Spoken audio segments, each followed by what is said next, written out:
Bonjour tout le monde, ici Patrick Tousignan pour découvrir les distilleries du Québec. Aujourd'hui, je suis avec David Soucy de la distillerie Métis. Salut David! Salut Patrick, ça va bien? Oui, toi? Ah, fantastique. Hey, enfin, quand on a fait notre entrevue, ça va faire quasiment un an. Tu nous parlais de ton rhum, que tu le travaillais puis qu'il était déjà en fût. Mais au Québec, ça prend un an de fût pour s'appeler du rhum. Fait que là, ça arrive là. Oui, c'est ça. Dans le fond, on a pris dernièrement la décision justement de commencer à sortir notre rhum désenfûté. On avait fait plusieurs tests au fil des mois pour voir l'évolution des saveurs à l'intérieur des fûts. Puis là, on est à une étape qu'on dit, OK, là, le produit est prêt à être sur le marché. Il faut que les gens puissent découvrir ça. Là. Qu'est-ce que ça goûte, un produit fermenté au Québec, distillé chez nous, puis avec tout l'amour qu'on y donne. Avant de rentrer en détail dans le rhum nordique, c'est comme ça qu'il s'appelle chez vous, Ouais, on va passer sur le métis que tu nous avais servi en attendant, parce que ça, c'est pas un rhum, on ne peut pas l'appeler un rhum, mais on va c'est aller ça. chercher à peu près les mêmes choses, mais avec une twist québécoise que tu as faite. Fait que, je ne sais pas si tu veux nous en parler un petit peu. Oui, le métis spiritueux métissé, dans le fond, ce que c'est que c'est la même. Lorsqu'on produit du rhum, on part d'une mélasse et d'un sucre de canne biologique chez nous, c'est ce qu'on fait. On le fermente à basse température chez nous, si on le compare avec les températures du sud. Puis c'est distillé, dans le fond, 2 fois. Donc, on fait 4 distillations de 4 fermenteurs, puis par la suite, on fait une distillation finale qui va nous donner un alcool blanc. Cet alcool blanc-là, c'est un spiritueux de canne à sucre ou de mélasse en tant que tel, qui lui va nous donner vraiment une base de travail.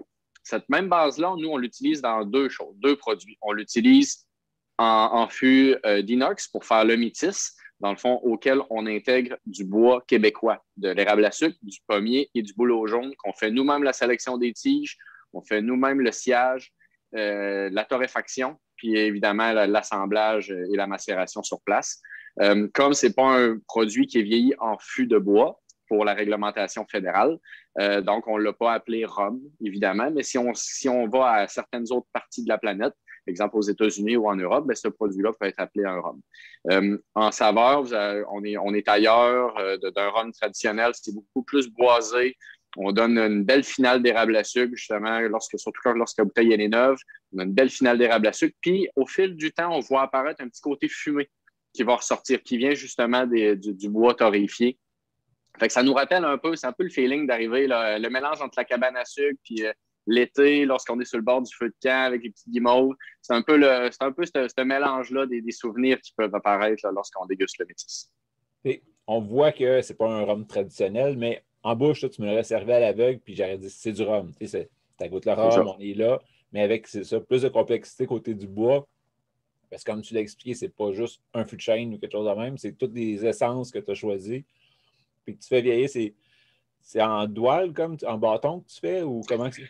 Non, nous, on travaille vraiment avec des cubes parce que c'est un principe fort simple de réplication du processus. Donc, c'est plus facile pour nous de faire le calcul avec ça. C'est beaucoup plus de travail. Donc, les trois essences québécoises, dans le fond, qu'on utilise sont vraiment en petits cubes qu'on intègre à l'intérieur. Puis, pour ce qui est du chêne blanc américain et français, lui, dans le fond, c'est des cubes qui sont plus gros ou des espèces euh, de, de, de, de petits carrés qui ressemblent à un biscuit, mettons. On va dire ça comme ça. Fait que ça nous permet d'avoir justement une surface de contact qui est plus constante pour arriver vraiment avec une constance à l'intérieur de notre procédé de travail. Fait que ça, mi-mai, début juin, tu auras un autre batch en vente à la distillerie. Oui, justement, hier, on a débuté l'assemblage de tout ça, puis on a fait encore des petits ajouts d'érable à sucre parce que moi, j'aime ça, cette touche-là finale qui me rappelle beaucoup le côté cabane à sucre. Donc, on rajoute un petit peu de ce côté-là pour qu'en finale, les gens aient vraiment cette belle perception-là d'érable, mais sans être trop, c'est pas un érable à sucre sucré. C'est vraiment l'équivalent lorsque vous rentrez à l'intérieur d'une cabane à sucre, l'odeur que ça a. Lorsque vous rentrez à l'intérieur, l'odeur de l'eau d'érable qui est en ébullition, du sirop qui est sur le bord d'être coulé justement final, c'est ça que ça goûte.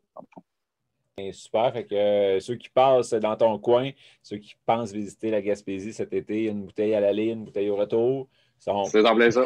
le spot, tu ne peux pas passer par les voir. Fait que une bouteille, une ou deux pour le camping ou pour la run, puis une en revenant à la maison. Pour les souvenirs au retour. Et puis, enfin, comme on disait au début, donc ton rhum nordique, Ça, rentre dans les détails, on veut tout savoir. Donc, je vous expliquais un petit peu plus tantôt là, de quelle façon on procédait pour faire les fermentations, pour faire le métis. Dans le fond, c'est le même alcool blanc qu'on utilise puis qu'on intègre en fût de chêne. Dans le fond, on voulait vraiment avoir un rhum plus traditionnel, mais qui est distillé, fermenté, distillé au Québec. Pour nous, c'était quelque chose qui était important. On l'avait déjà vu un petit peu plus ailleurs dans d'autres provinces canadiennes. Puis au Québec, on voyait que c'est, en plus d'être une passion pour nous, évidemment, on voyait que c'était pas un produit qui était très, très fréquent sur le marché. Donc, on s'est dit, ben go, on y va. On y va avec ça. C'est notre produit. C'était notre rêve dès le départ, là, lorsqu'on a fondé la distillerie, de pouvoir faire du rhum, lorsqu'on a eu nos premières discussions, Yann et moi, en 2016. Donc, on s'est dit, c'est ça.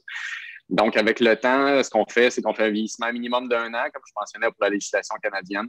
Dans le fond, notre chai est présent ici à la distillerie. Puis on a des belles choses qui s'en viennent au courant de la prochaine année, d'où la construction probable d'un nouveau chai avec température plus contrôlée, puis qu'on va être en mesure justement de faire vieillir avec une plus grande ampleur nos produits sur place. Les gens vont pouvoir visiter, évidemment. Ça fait partie de l'expérience. Lorsque toute la partie, on va pouvoir permettre les réouvertures des visites. Donc, je parlais justement de l'alcool blanc. On le fait vieillir en fût minimum 1 an. Les fûts que nous, on utilise, c'est des fûts de Bourbon. Dans le fond, pour vraiment arriver avec cette touche-là, un petit côté sucré, un côté Bourbon au nez, beaucoup qu'on voit. Puis notre rhum, on voit vraiment sa caractéristique lorsque vous faites la dégustation. C'est vraiment quelque chose qui est très souple. Vous allez avoir une légère touche sucrée à l'intérieur. On ne parle pas d'un rhum épicé ici. C'est vraiment un rhum que lorsque c'est l'équivalent de percer un fût, puis d'en prendre une bonne lampée, mais à 40 %. Donc, c'est un peu ça qu'on voulait faire, c'est d'avoir quelque chose qui est authentique, qui est transparent à l'intérieur du produit. On se fait souvent poser la question, là, pour quelle raison notre liquide il est si peu foncé? Dans le fond, il y a 2 facteurs là, à l'intérieur de ça. On utilise du chêne usagé de Bourbon, ce qui fait que on n'a pas la torréfaction du chêne neuf. Deuxième des choses, on n'ajoute pas de caramel. Pour nous, c'est quelque chose qui est important de ne pas modifier notre produit. On voulait arriver avec quelque chose de vraiment authentique puis de montrer aux gens, quand tu perces un fût, là, d'1 an, c'est ça que la couleur que ça donne. Puis on voit vraiment le type de saveur que ça va donner aussi. Donc, pas de caramel ajouté, pas de sucre, évidemment. Donc, le sucre naturel que vous goûtez à l'intérieur du produit, c'est ça. Ce qui fait que c'est un produit qui ne tombe pas sur le cœur, on va dire ça comme ça. Vous pouvez en prendre une certaine quantité sans que ça soit dur, dans le fond, pour le système. Ouais. Les arômes, c'est vraiment beau. Comme tu dis, c'est ça, le petit côté Bourbon, on l'a un peu. Mm-hmm. Puis en bouche, mais c'est ça, au début, une petite attaque Bourbon, mais après ça, là, les arômes se développent, puis ton rhum, il est beau. Là. Puis, tu as le bon verre, justement, pour utiliser. Prochainement, nous, à la distillerie, on va avoir une coupe qui ressemble beaucoup à un verre Glencairn, comme tu as entre les mains. Okay. Mais ça va être la coupe. Puis, ce que j'aime beaucoup de ce genre de verre-là, c'est que ça te permet de faire bien réchauffer ton alcool. Donc, tu peux insérer tes doigts en dessous. Puis, le rhum nordique, un de ses beaux avantages, justement, c'est de le boire plus chaud, là, mais sans vous dire de le faire chauffer, mais juste de le prendre à la température de la main.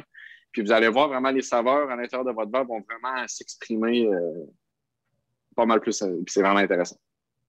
Ça, ben, je me souviens quand on avait parlé au début de ta distillerie dans l'entrevue complète, votre but, c'était de faire du rhum. Enfin, là, c'est comme si ta couche...